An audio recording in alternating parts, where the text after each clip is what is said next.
The diplomatic gala aboard the Nexus Harmony station was in full swing, with representatives from 47 species mingling beneath crystalline chandeliers that refracted light in wavelengths visible to every attending race. Kevin Martinez stood near the refreshment synthesizers, nursing a drink that tasted vaguely like champagne, but glowed an unsettling purple. He was the junior attach from Earth's delegation essentially, a glorified note-taker who'd been brought along to make humanity's presence seem more substantial. At 26, Kevin had expected his first interstellar assignment to be exciting. Instead, he'd spent 3 days watching his superiors bow and scrape before species who viewed humans as amusing primitives who'd only just figured out faster-than-light travel. The music shifted, transitioning from a discordant Zalithian harmony to something with an actual beat. Kevin recognized it a human jazz piece from the Cultural Exchange archives. Someone had requested it, probably as a novelty. Across the ballroom, a woman stood alone near the observation windows, silhouetted against the nebula beyond. She appeared humanoid, though her skin had an iridescent quality that shifted between silver and pale blue. She wore a simple gown that seemed woven from starlight itself, and her bearing suggested she was as bored with these proceedings as Kevin was. The alcohol or whatever alien approximation he'd been drinking made him bold. Kevin crossed the floor, weaving between a cluster of insectoid Vresh diplomats and a Delphinian whose translation collar was malfunctioning. He stopped before the woman and offered a slight bow, the way his cultural briefing had suggested.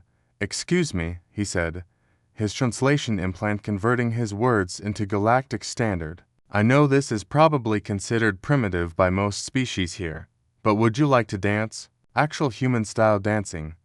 I mean, to human music." The woman turned, and Kevin found himself looking into eyes that contained entire galaxies literally. Her irises swirled with distant stars and cosmic dust. For a moment, he wondered if he'd made a terrible mistake. Then she smiled. "How delightfully unexpected." "Yes, I would." She placed her hand in his, and Kevin led her to the relatively empty dance floor. A few other couples swayed awkwardly to the music, clearly unfamiliar with the rhythm. Kevin pulled the woman close, not too close, still professional, and began a simple box step. "I'm Kevin," he said. "Earth delegation." "Well, the part of the delegation that carries bags and forwards messages." "Mia," she replied, her voice like wind chimes in a summer breeze. "I'm visiting."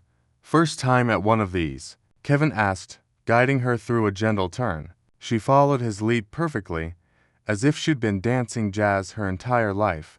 "Not exactly," Mia said, a mysterious smile playing at her lips. "But it's my first time being asked to dance at one. Usually, I'm too busy with formalities." Kevin nodded sympathetically. "I get that.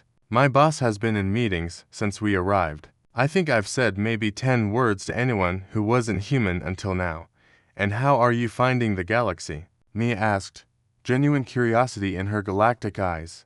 Kevin considered his answer carefully. The music swelled around them, and he spun her again, more confidently this time. "Honestly, it's humbling and frustrating in equal measure," he admitted. "Every species we meet has been traveling the stars for thousands of years. We're the newcomers, the kids at the adults' table. Half the species here won't even acknowledge we exist, and the other half treat us like we're performing monkeys." "That bothers you," Mia observed. "It wasn't a question, shouldn't it?"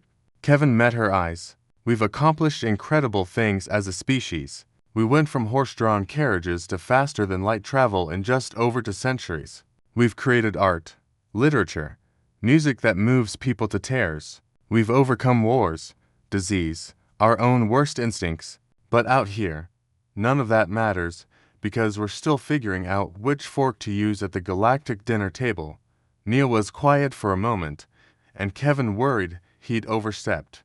But when she spoke, her voice was thoughtful. "You know what I see when I look at humanity," she said softly. "I see a species that explores not because they have to, but because they want to.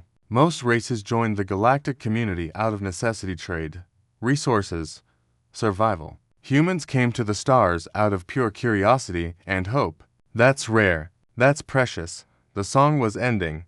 transitioning to something slower. Kevin adjusted his grip, and they continued swaying together. "You're easy to talk to," he said. "Most aliens sorry.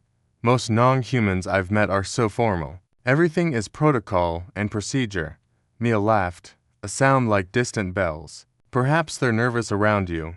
"Nervous? Around humans?" Kevin snorted. "We're barely a blip on the galactic radar. You might be surprised." Mia said enigmatically.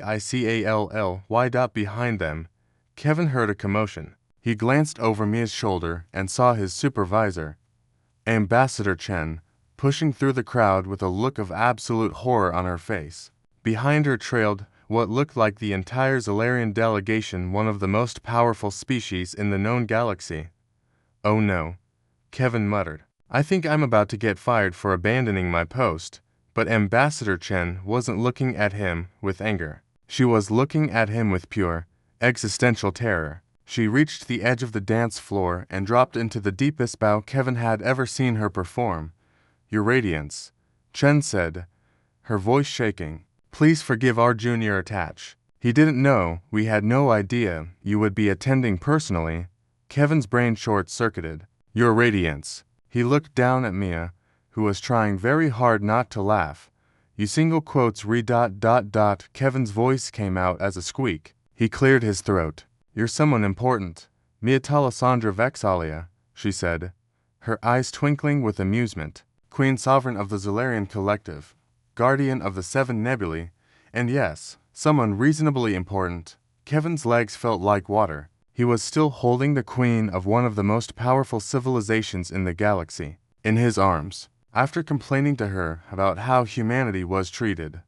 "I am so fired," he whispered, but Mia squeezed his hand gently. "Nonsense. Do you know how long it's been since someone treated me like a person instead of a title? Since someone was honest with me instead of telling me what they think I want to hear." She turned to Ambassador Chen, though she didn't step out of Kevin's arms. "Ambassador Chen, your junior attach has been absolutely delightful company. In fact, I'd like to extend a formal invitation to Earth to join the Zolarian Alliance. We could use more species with humanity's particular brand of audacity." The entire ballroom had gone silent. Every eye, sensor, and optical organ was fixed on them.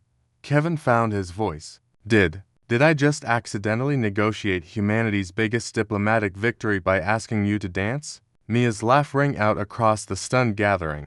"Let's call it a happy accident, shall we?" As the music started again and the room slowly returned to life, Kevin realized that sometimes the best diplomacy wasn't protocol or procedure. Sometimes it was just treating someone, even a queen, like a person who might enjoy a dance. And as Mia pulled him back into the rhythm, Kevin thought maybe humanity's place in the galaxy would be just fine after all. The end.